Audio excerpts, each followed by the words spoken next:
तर नमस्कार मंडळी, मी तुमची प्राजू आणि स्वागत आहे तुमचं पुन्हा एकदा माझ्या पानसट व्लॉगमध्ये। आणि हे गेलं माझं दूध उतू।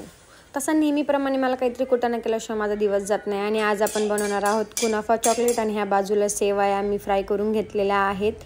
बघ तुम्हाला दाखवल्याप्रमाणे मी हे आता थंड व्हायला ठेवले, पण त्याआधी मी आता हे घेतलं दूध आणि हे घेतले बन। आता मी पहिले खाऊन घेणार आणि इथे हे कुनाफाचं सगळं साहित्य अरेंज करून ठेवले।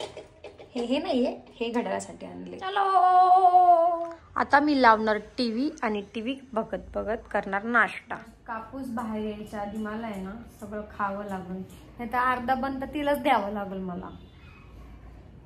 आज मी जो बन आणलाय ना तो इतका क्यूट आहे ना, मला माहित नव्हतं, मी पण पहिल्यांदाच घेतलाय। किती क्यूट आहे, आधी खाऊन बघते कसा आहे।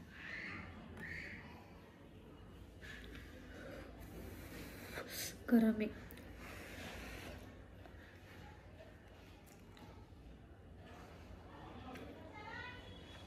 मस्त लागतं, त्याच्यामध्ये टुटी फुटी पण आहे। घेतले पिस्ताचू आणि ही माझ्या सेवया आणि इकडे ठेवली आहे पातळ व्हायला व्हाईट मिल्क चॉकलेट ठेवलं वितळायला आणि तेवढ्यात मी हे व्हाईट मिल्क चॉकलेट सेवया आणि हा पिस्ताचूचा किस आता ह्याला मी एकत्र करणार। तर हे असं मी चॉकलेट स्प्रेड केले, आता मी याच्यामध्ये टाकणार।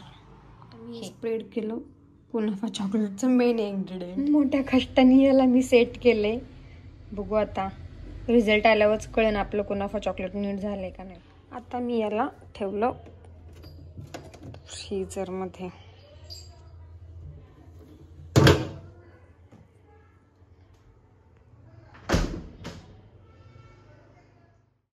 तर आपला कुनाफा चॉकलेटचा कुटाणा हा कसा व्यवस्थित पार पडलाय का नाही हे आपण पुढच्या व्हिडिओमध्ये बघू। तब तक के लिए tata bye bye good bye.